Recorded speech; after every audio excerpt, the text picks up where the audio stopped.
வணக்கம். டான் தமிழொலியின் இரவு நேர பிரதான செய்தி அறிக்கையோடு இணைந்திருக்கும் நான் ஜெகநாதன் சஜித். முதலில் தலைப்புச் செய்திகள்.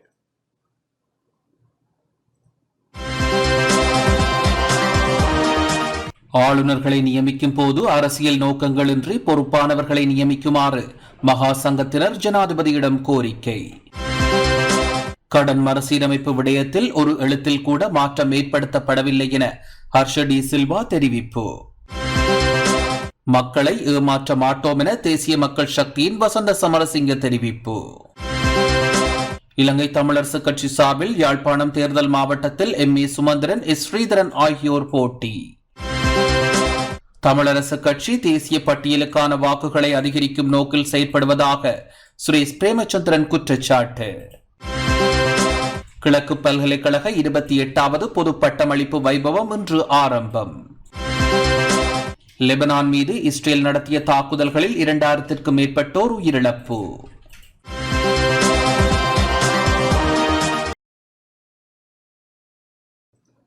தொடர்வது முதன்மை செய்தி.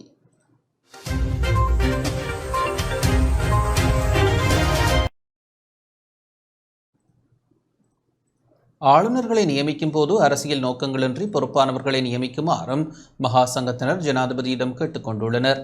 ஜனாதிபதி அனுரகுமார திசாநாயக்க இன்று நாராயண்பேட்டையில் அமைந்திருக்கும் ராமன்ய பீடத்திற்கு சென்று இலங்கை ராமன்ய பீடத்தின் மகாநாயக்க தேரர் மகுலேவே விமலநாயக்க தேரரை சந்தித்து ஆசி பெற்றுக் கொண்டார். அனுநாயக்க தேரர்கள் பதிவாளர்கள் தலைமையிலான மகா சங்கத்தினர் இதன்போது கலந்து கொண்டதோடு அவர்கள் செத்பிரித் பாராயணம் செய்து ஜனாதிபதிக்கு ஆசி வழங்கினர். அதனையடுத்து ஜனாதிபதி தற்போதைய பொருளாதார அரசியல் நிலைமைகள் குறித்து மகா சங்கத்தினருக்கு எடுத்துக் கூறும் வகையில் சிறிது நேரம் கலந்துரையாடினார். தூதுவர்களை நியமிக்கும் போதும் கற்றறிந்த அறிவார்ந்த வெளிநாடுகளில் இந்நாட்டை பிரதிநிதித்துவப்படுத்தக்கூடிய பொருத்தமானவர்களை நியமிக்குமாறும் ஆளுநர்களை நியமிக்கும் போது அரசியல் நோக்கங்களுக்காக அன்றி பொறுப்பானவர்களை நியமிக்குமாறும் மகா சங்கத்தினர் ஜனாதிபதியிடம் கேட்டுக்கொண்டனர். அதேபோல் அமைச்சுக்களின் செயலாளர் பதவிக்கும் பொருத்தமானவர்கள் நியமிக்கப்பட வேண்டும் என்பதையும் வலியுறுத்தினர். தேர்தல் விஞ்ஞாபனத்தில் குறிப்பிடப்பட்டவாறு தீர்மானங்களை எடுப்பதே தமது நோக்கமாகும் என சுட்டிக்காட்டிய ஜனாதிபதி அனுரகுமார் திசாநாயக்க எதிர்வரும் நாடாளுமன்ற தேர்தலின் பின்னர் உரிய மறுசீரமைப்புகளை செய்ய எதிர்பார்த்திருப்பதாகவும் தெரிவித்தார். ஜனாதிபதி தேர்தலில் நாட்டு மக்கள் ஜனாதிபதி அனுரகுமார் திசாநாயக்க தலைமையிலான குழுவினர் மீது வைத்த நம்பிக்கையை உறுதிப்படுத்தும் வகையில் மறுமலர்ச்சியை ஏற்படுத்துவதற்கு மகா சங்கத்தினர் ஆசி என்றும் ஜனாதிபதிக்கு கிட்டும் என மகுலேவே விமலநாயக்க தேரர் தெரிவித்தார்.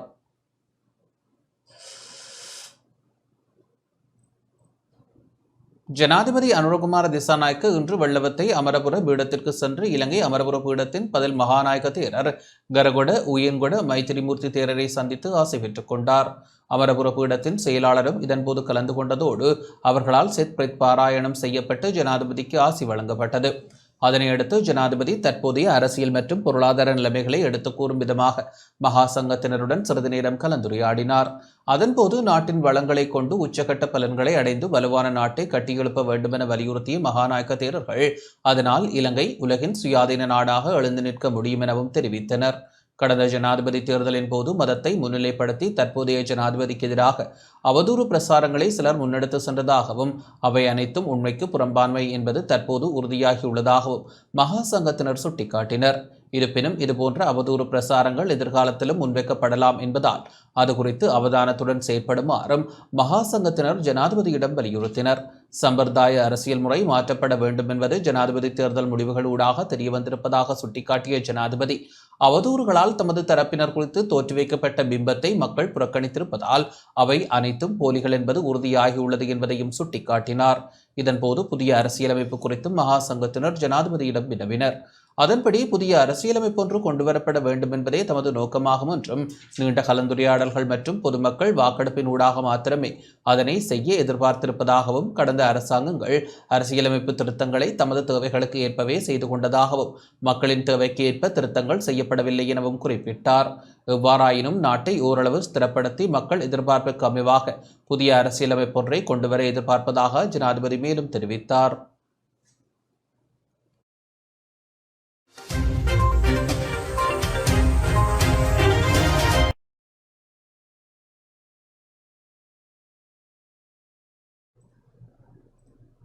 கடன் மறுசீரமைப்பு விடயத்தில் ஒரு எழுத்தில் கூட மாற்றம் ஏற்படுத்தப்படவில்லை என ஐக்கிய மக்கள் சக்தியின் முன்னாள் நாடாளுமன்ற உறுப்பினர் ஹர்ஷ டி சில்வா தெரிவித்துள்ளார்.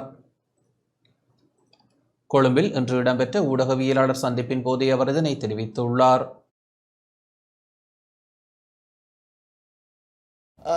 ඒගොල්ලෝ අරගෙන තියෙන්නේ මම මනෝජ් එක්ක කරා පොඩ්කාස්ට් එකක්. net එකේ පොඩ්කාස්ට් එකක් කරේ පැයකමාරක. Manoj net FM unlimited. தேசிய மக்கள் சக்தியினர் சர்வதேச நாணய நிதியத்துடன் தொடர்புடைய விடயங்களை ஏற்றுக்கொள்ளப் போவதில்லை என்ற கருத்தையே தொடர்ச்சியாக முன்வைத்து வந்தனர். ஆனால் இந்த விடயத்தை தெரிவித்து நாட்டு மக்களை ஏமாற்ற வேண்டாம் என நாம் கூறினோம். இத்தகைய பின்னணியில் சர்வதேச நாணய நிதியத்தின் உயர்மட்ட குழுவுடன் கலந்துரையாடல்கள் இடம்பெற்றுள்ளது. ஆனால் கடன் மறுசீரமைப்பு விடயத்தில் ஒரு எழுத்தில் கூட மாற்றம் ஏற்படுத்தப்படவில்லை. அதேபோன்று திருடப்பட்ட கடன்கள் மீள செலுத்தப்பட போவதில்லை எனவும் கூறினர். அந்த விடயத்தில் எந்த மாற்றமும் ஏற்படுத்தப்படவில்லை.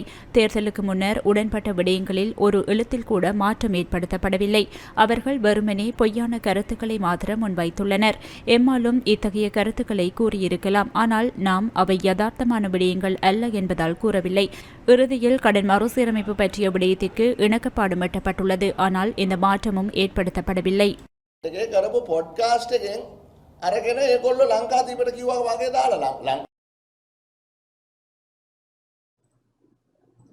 மக்களை ஏமாற்ற மாட்டோம் என தேசிய மக்கள் சக்தியின் தேசிய நிறைவேற்றுக் குழு உறுப்பினர் வசந்த சமரசிங்க தெரிவித்துள்ளார். நம்பி வாக்களித்த மக்களை எந்த சந்தர்ப்பத்திலும் ஏமாற்றப் போவதில்லை என தேசிய மக்கள் சக்தியின் தேசிய நிறைவேற்றுக் குழு உறுப்பினர் வசந்த சமரசிங்க தெரிவித்துள்ளார். கொழும்பில் இன்று இடம்பெற்ற ஊடகவியலாளர் சந்திப்பின் போதே அவர் இதனை தெரிவித்துள்ளார்.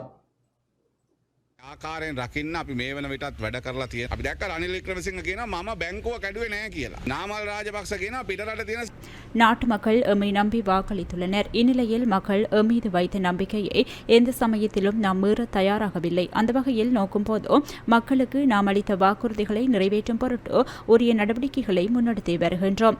மத்திய வங்கி பிணைமுறி மோசடியை தான் முன்னெடுக்கவில்லை என முன்னாள் ஜனாதிபதி ரணில் விக்ரமசிங்க கூறுகின்றார். அதேபோன்று முன்னாள் நாடாளுமன்ற உறுப்பினர் நாமல் ராஜபக்ஷ வெளிநாடுகளில் இருந்து பணத்தை கொண்டு வருகின்றீர்களா இல்லையா என வினவுகின்றார். குறித்த தரப்பினரை சிறிது காலத்திற்கு அமைதியாக இருக்குமாறு தெரிவித்துக் கொள்ள விரும்புகின்றோம். ஜனாதிபதி தேர்தலில் வேறு கட்சிகளுக்கு வாக்களித்த மக்கள் தற்போது தேசிய மக்கள் சக்தியுடன் கைகோர்த்துள்ளனர். அந்த வகையில் தேசிய மக்கள் சக்தி அரசாங்கமே அமைக்கப்பட்டுள்ளது. රනිල්ට ඡන්ද දීපෝ ශ්‍රී ලංකාවකට ඡන්ද දීපෝ නැත්නම් ඔය අනිත් කණ්ඩායම් වලට ඡන්ද දීපෝ ගමේ මිනිස්සු අද லஞ்ச ஊழல் குற்றச்சாட்டுக்கு உள்ளாகாதவர்கள் பொதுத் தேர்தலில் களமிறக்கப்பட வேண்டும் என மாற்றுக் கொள்கைக்கான அமைப்பு வலியுறுத்தியுள்ளது. லஞ்ச ஊழல் குற்றச்சாட்டுக்கு உள்ளாகாதவர்கள் பொதுத் தேர்தலில் களமிறக்கப்பட வேண்டும் என மாற்றுக் கொள்கைக்கான அமைப்பின் உறுப்பினர் தினேஷ் தெரிவித்துள்ளார். மார்ச் 12 இயக்கத்தினால் ஏற்பாடு செய்யப்பட்ட ஊடகவியலாளர் சந்திப்பு இன்று கொழும்பில் இடம்பெற்றது. ஊடக சந்திப்பின் போதே அவர் இதனை தெரிவித்தார்.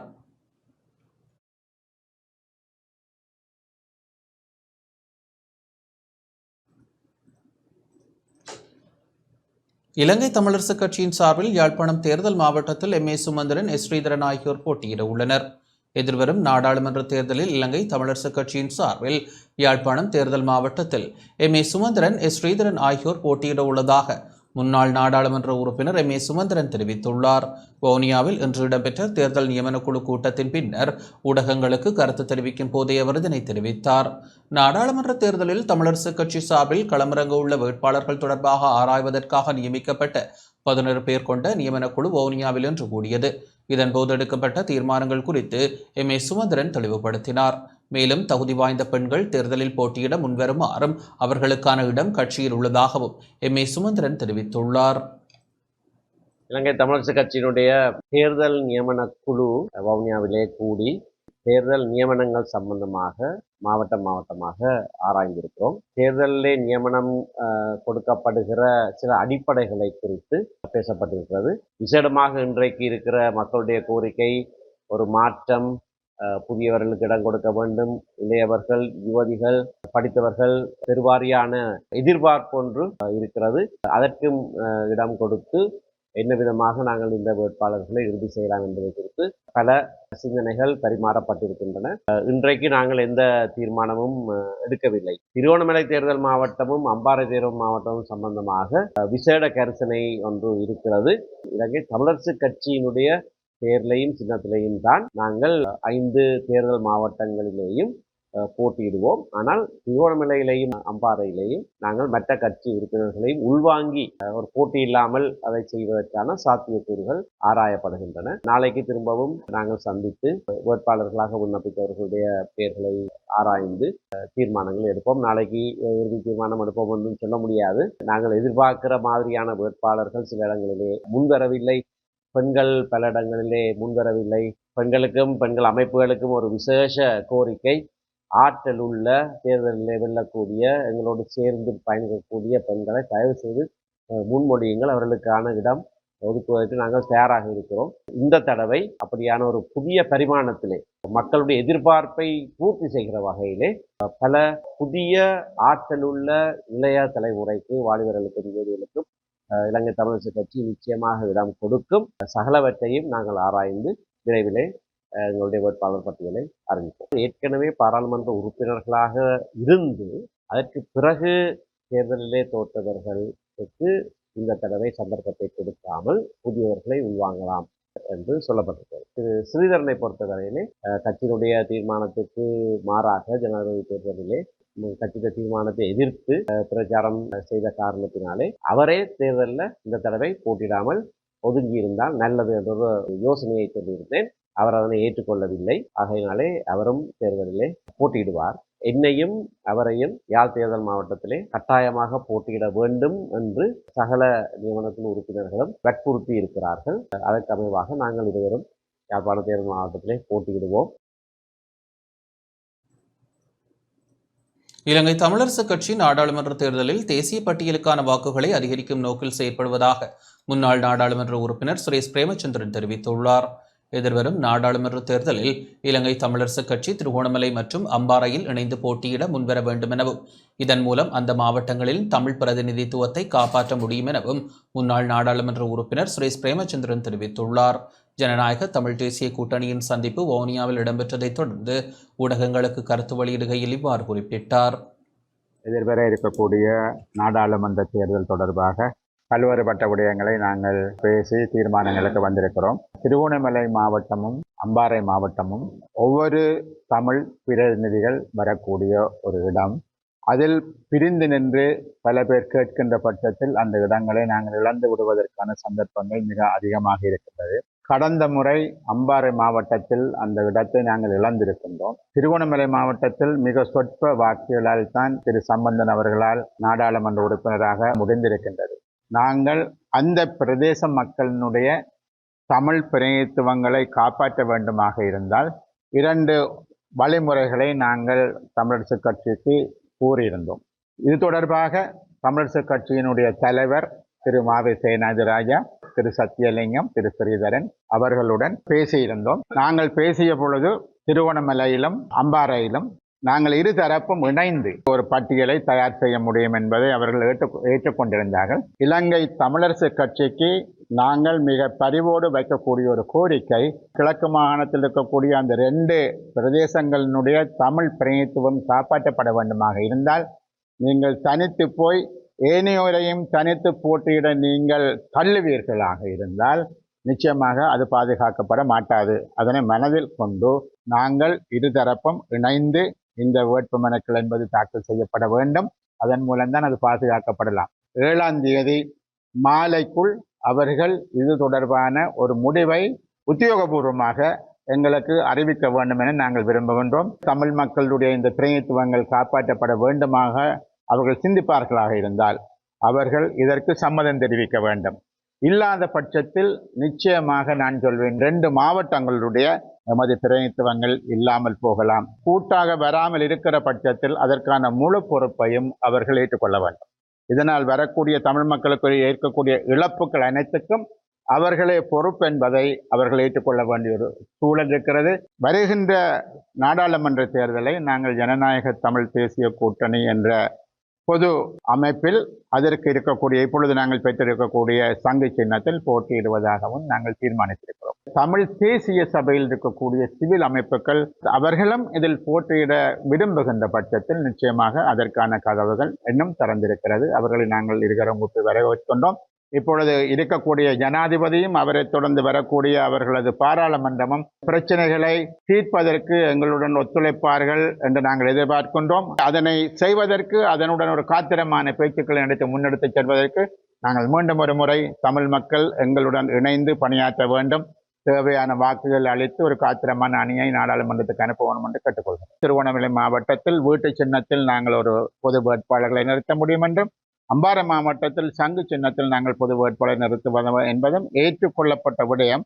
தங்களது பேசி முடிவு சொல்வதாக சொன்னார்கள். உண்மையாகவே அவர்களுடைய முயற்சி எல்லாம் என்னவென்றால் தேசிய பட்டியலை உயர்த்தி கொள்ள வேண்டும்.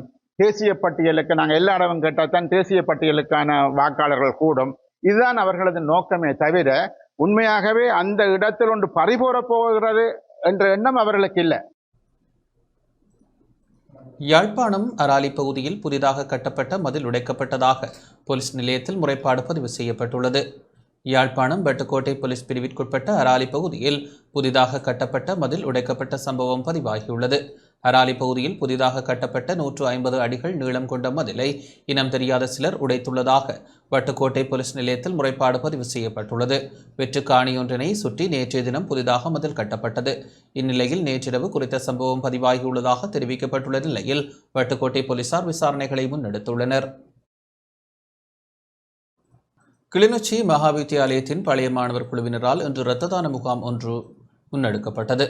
கிளிநொச்சி மகாவித்தியாலயத்தின் 2015 உயர்தர மாணவர் குழுவினர் இன்று இரத்த தான முகாம் ஒன்றை முன்னெடுத்தனர்.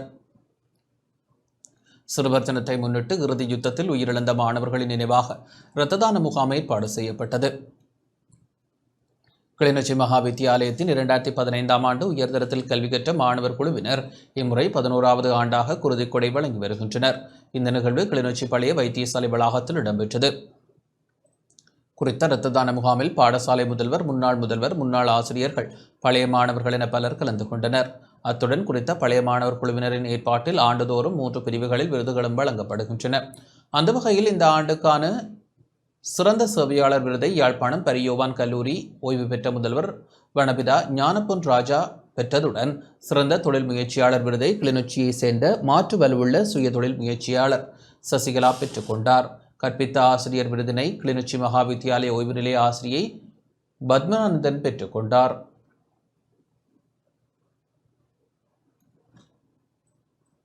பாதுகாப்பு காரணங்களுக்காக நீண்ட காலமாக மூடப்பட்டிருந்த அலரி மாளிகைக்கு அருகிலுள்ள ரொடுண்டா ஹார்டன் வீதி பொதுமக்களின் பாவனைக்காக திறக்கப்பட்டுள்ளது.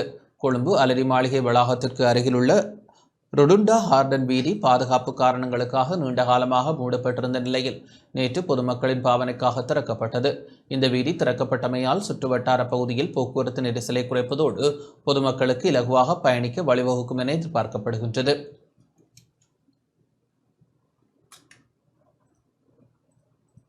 அரச புலனாய்வு சேவையின் புதிய பணிப்பாளராக தம்மிக்க குமார் நியமிக்கப்பட்டுள்ளார். அரச புலனாய்வு சேவையின் புதிய பணிப்பாளராக பிரதி போலீஸ் மா அதிபர் தம்மிக்க குமார் நியமிக்கப்பட்டுள்ளார். பணிப்பாளராக கடமையாற்றிய மேஜர் ஜெனரல் சுரேஷ் சாலே ஓய்வு பெற்றதை அடுத்து புதிய நியமனம் வழங்கப்பட்டுள்ளது. இந்திய வெளிவிவகார அமைச்சர் எஸ் ஜெய்சங்கர் இந்த மாத இறுதியில் பாகிஸ்தானுக்கு விஜயம் செய்ய உள்ளார். இந்திய வெளிவிவகார அமைச்சர் எஸ் ஜெய்சங்கர் இந்த மாத இறுதியில் பாகிஸ்தானுக்கு விஜயம் மேற்கொள்ள உள்ளதாக தெரிவிக்கப்பட்டுள்ளது. ஷங்காய் ஒத்துழைப்பு மாநாட்டில் கலந்து கொள்வதற்காக அவர் பாகிஸ்தானுக்கு விஜயம் மேற்கொள்ள உள்ளதாக தெரிவிக்கப்படுகின்றது. 9 ஆண்டுகளுக்கு பின்னர் இந்திய வெளிவிவகார அமைச்சர் ஒருவர் பாகிஸ்தானுக்கு விஜயம் மேற்கொள்ள உள்ளமை குறிப்பிடத்தக்கது. இலங்கை பூமி இந்தியாவின் பாதுகாப்பிற்கு அச்சுறுத்தல் ஏற்படும் வகையில் பயன்படுத்தப்பட மாட்டாது என இந்திய உயர்ஸ்தானிகர் ஆலயம் தெரிவித்துள்ளது. இலங்கை பூமி இந்தியாவின் பாதுகாப்பிற்கு அச்சுறுத்தல் ஏற்படும் வகையில் பயன்படுத்தப்பட மாட்டாது என ஜனாதிபதி அனுரகுமார திசாநாயக்க தெரிவித்துள்ளதாக இந்திய உயர்ஸ்தானிகர் ஆலயத்தினால் வெளியிடப்பட்டுள்ள அறிக்கையில் தெரிவிக்கப்பட்டுள்ளது. இந்திய வெளியுறவுத்துறை அமைச்சர் ஜெய்சங்கரின் நாட்டிற்கான விஜயம் தொடர்பில் இந்திய உயர்ஸ்தானிகர் ஆலயம் நேற்றிரவு வெளியிட்டுள்ள அறிக்கையிலேயே இந்த விடயம் சுட்டிக்காட்டப்பட்டுள்ளது.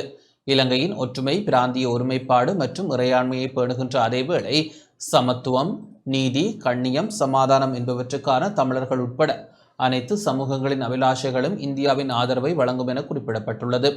மேலும் அதன் அரசியலமைப்பின் 13வது திருத்தத்தை முழுமையாகவும் வினைத்திறனாகவும் அமுல்படுத்துவது, மாகாண சபை தேர்தல்களை முன்கூட்டியே நடத்துவதும் இந்த நோக்கங்களை எளிதாக்கும் எனவும் தெரிவிக்கப்பட்டுள்ளது.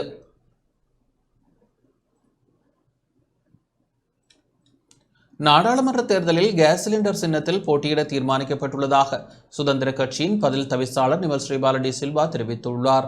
எதிர்வரும் நவம்பர் மாதம் இடம்பெறவுள்ள நாடாளுமன்ற தேர்தலில் கேஸ் சிலிண்டர் சின்னத்தில் போட்டியிட தீர்மானிக்கப்பட்டுள்ளதாக ஸ்ரீலங்கா சுதந்திர கட்சியின் பதில் தவிசாளர் நிமல் ஸ்ரீபால டி சில்வா தெரிவித்துள்ளார். கட்சியின் அரசியல் குழு மற்றும் மத்திய செயற்குழு என்பன கூடிய வேளை இந்த தீர்மானம் மேற்கொள்ளப்பட்டது. எனினும் எதிர்வரும் தேர்தலுக்காக மாத்திரமே இந்த தீர்மானம் மேற்கொள்ளப்பட்டுள்ளது. உள்ளூராட்சி மன்ற தேர்தலில் ஸ்ரீலங்கா சுதந்திர கட்சி தலைமையிலான கூட்டணியுடன் புதிய சின்னத்தில் போட்டியிட எதிர்பார்க்கப்படுகின்றது என சுதந்திர கட்சியின் பதில் தவிசாளர் நிமல் ஸ்ரீபால டி சில்வா குறிப்பிட்டுள்ளார்.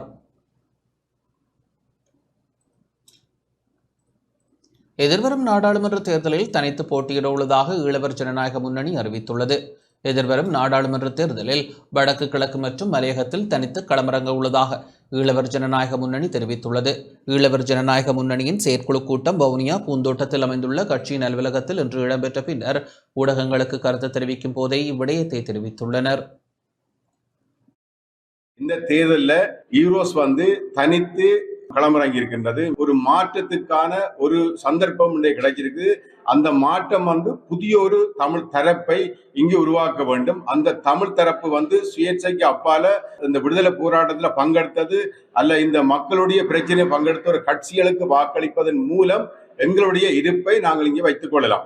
ஆகவே எங்களுடைய வடகிழக்கு மலைய மக்களுடன் நாங்கள் கேட்டுக்கொண்ட விஷயம், ஒரு நல்லொரு தெரிவாக இளைஞர்கள் பாராளுமன்றம் செல்ல வேண்டும். நடக்கவிருக்கும் பாராளுமன்ற தேர்தலில் ஈரோஸ் அமைப்பு தனித்துவமாக வடக்கு கிழக்கு மலையகத்தில் தேர்தலில் நிற்பது என தீர்மானித்துள்ளோம். அதன்படி எமக்கான சின்னத்தை வருகின்ற புதன்கிழமை மக்களுக்கு தெரியப்படுத்த உள்ளோம்.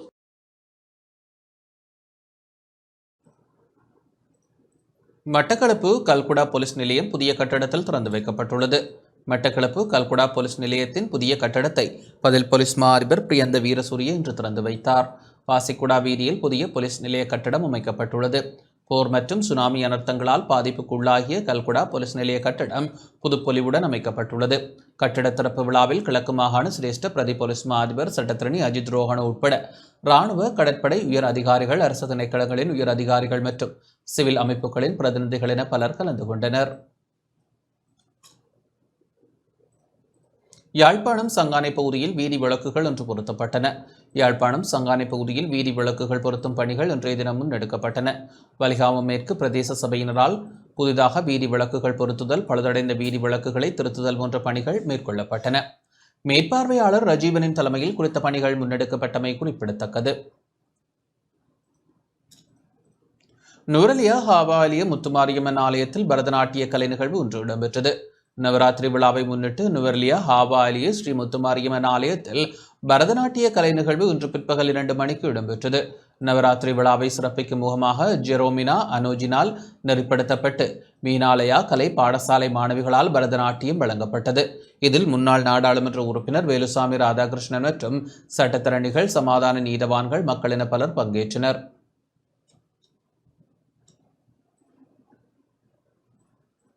இஸ்ரேல் லெபனான் மோதல் காரணமாக 32 இலங்கையர்கள் லெபனானில் உள்ள இலங்கை தூதரகத்தில் தஞ்சமடைந்துள்ளனர். இஸ்ரேல் லெபனான் மோதல் தொடர்கின்ற நிலையில் 32 இலங்கையர்கள் லெபனான் தலைநகர் பெய்ரூட்டில் உள்ள இலங்கை தூதரகத்தில் தஞ்சமடைந்துள்ளனர். அதனையடுத்து இலங்கை தூதரகம் அவர்களுக்கு தேவையான உதவிகளை வழங்கி வருவதாகவும் அப்பகுதியில் உள்ள இலங்கையர்களுடன் தொடர்பை பேணி வருவதாகவும் இலங்கை பிரஜைகள் எவரும் பாதிக்கப்படவில்லை எனவும் இலங்கை வெளிவிவகார அமைச்சு தெரிவித்துள்ளது. இந்த நிலையில் இலங்கையிலிருந்து இஸ்ரேலுக்கான வழமையான விமான சேவைகள் இடம்பெறுவதாக இஸ்ரேலுக்கான இலங்கை தூதரகம் அறிவித்துள்ளது. ஈரானின் ஏவுகணை தாக்குதல்களால் 2 நாட்களாக இடைநிறுத்தப்பட்டிருந்த துபாய் மற்றும் அபுதாபியில் இருந்து இஸ்ரேலுக்கான விமான சேவைகள் நேற்று மீண்டும் ஆரம்பிக்கப்பட்டதாக இஸ்ரேலுக்கான இலங்கை தூதரகம் தெரிவித்துள்ளது.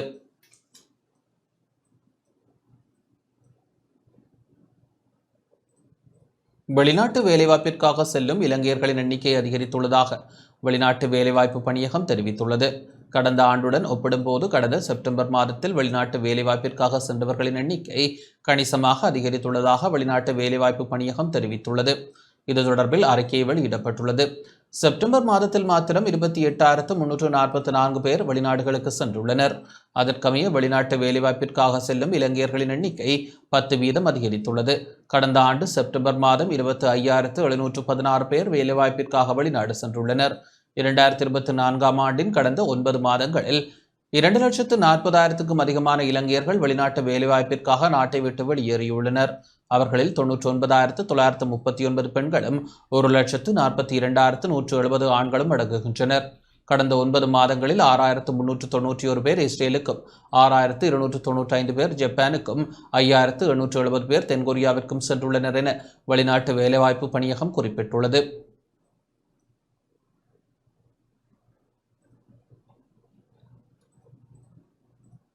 மட்டக்களப்பு பாடுமீன் பகல் நேர குழந்தைகள் பராமரிப்பு நிலையத்தில் சிறுவர் தின நிகழ்வுகள் இடம்பெற்றன. மட்டக்களப்பு மண்முனை வடக்கு பிரதேச செயலகத்தால் நடத்தப்படும் பாடுமீன் பகல் நேர குழந்தைகள் பராமரிப்பு நிலையத்தில் சிறுவர் தின நிகழ்வுகள் இன்று சிறப்பாக இடம்பெற்றன. பராமரிப்பு நிலைய பொறுப்பாளர் கே சிவயோகதாசன் தலைமையில் இடம்பெற்ற நிகழ்வில் மண்முனை வடக்கு முன்பிள்ளை பருவ அபிவிருத்தி உத்தியோகத்தர் டி மேகராஜ், மட்டக்களப்பு நன்னடத்தை நிலைய பொறுப்பதிகாரி கே சசிகரன் ஆகியோர் அதிதிகளாக கலந்து கொண்டனர். எமது எதிர்காலத்திற்கான முதலீடு என்பது நம் குழந்தைகளுக்கான முதலீடு செய்வதாகும் எனும் தொனிப்பொருளில் இடம்பெற்ற சிறுவர் தின நிகழ்வில் சிறுவர்களுக்கான கலை நிகழ்வுகள் இடம்பெற்றன.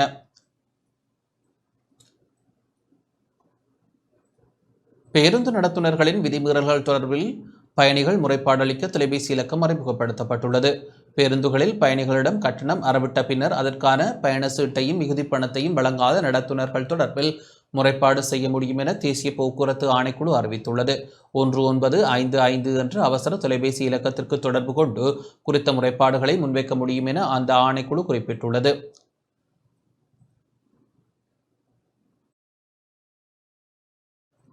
வேட்பாளர்கள் வேட்புமனு தாக்கலின் போது வாகன பேரணி செல்வதை தவிர்க்குமாறு போலீஸ் ஊடக பேச்சாளர் தெரிவித்துள்ளார்.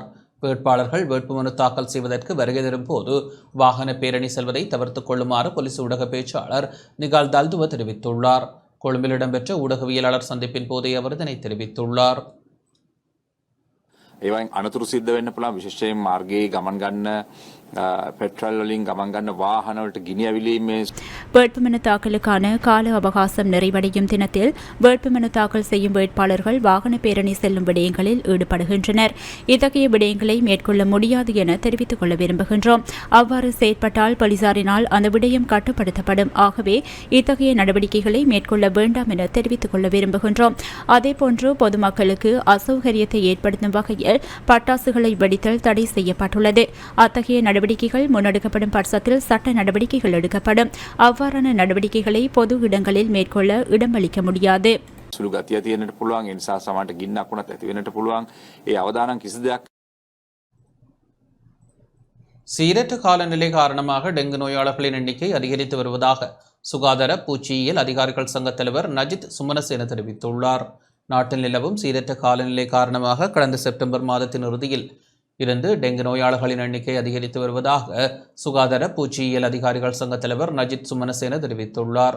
இந்த வருடத்தின் இதுவரையான காலப்பகுதி வரை 38,000க்கும் அதிகமான டெங்கு நோயாளர்கள் அடையாளம் காணப்பட்டுள்ளனர். அதற்கமே 20 சுகாதார வைத்திய அதிகாரி பிரிவுகளில் இருந்து பதிவாகும் டெங்கு நோயாளர்களின் எண்ணிக்கை அதிகரித்துள்ளது என சுகாதார பூச்சியியல் அதிகாரிகள் சங்க தலைவர் நஜித் சுமனசேன குறிப்பிட்டுள்ளார். செயற்கை முறையில் உற்பத்தி செய்யப்பட்ட எண்ணெய் போலியாக தேங்காய் எண்ணெய் என்ற பெயரில் விநியோகிக்கப்படுவதாக அகில இலங்கை பாரம்பரிய எண்ணெய் உற்பத்தியாளர்கள் சங்கம் குற்றம் சாட்டியுள்ளது.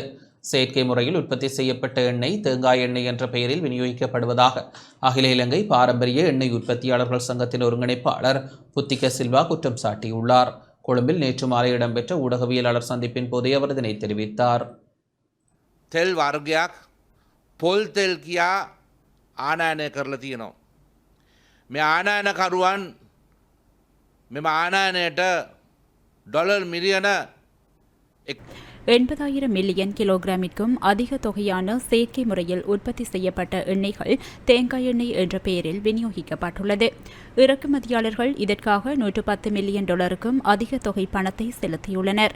இவ்வாறு இறக்குமதி செய்யப்பட்ட தேங்காய் எண்ணெய்கள் பாரம்பரிய தேங்காய் எண்ணெய் என்ற பெயரில் விற்கப்படுகின்றது.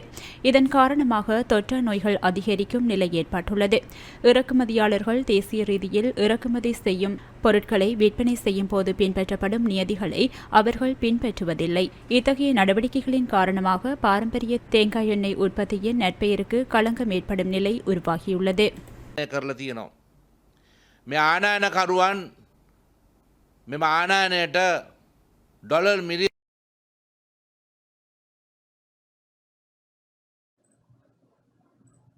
நடிகை பியூமி ஹன்சமாலியிடம் 9 மணி நேரம் விசாரணை நடத்தப்பட்டுள்ளது. பிரபல நடிகை பியூமி ஹன்சமாலியிடம் சட்டவிரோத சொத்துக்கள் விசாரணை பிரிவினரால் மீண்டும் விசாரணை நடத்தப்பட்டுள்ளது. அவருக்கு சொந்தமான சொகுசு வாகனம் மற்றும் சொத்துக்கள் தொடர்பாக மேற்கொள்ளப்பட்டு வரும் விசாரணைகளுக்கு அமைய இந்த விசாரணை மேற்கொள்ளப்பட்டுள்ளது. அதற்கமைய நேற்று காலை 9 மணியளவில் சட்டவிரோத சொத்துக்கள் புலனாய்வு பிரிவில் முன்னிலையான பியூமி ஹன்சமாலியிடம் சுமார் 9 மணி நேரம் விசாரணை நடத்தப்பட்டுள்ளது. இத்துடன் இந்த செய்தி அறிக்கை நிறைவடைகின்றது. வணக்கம்.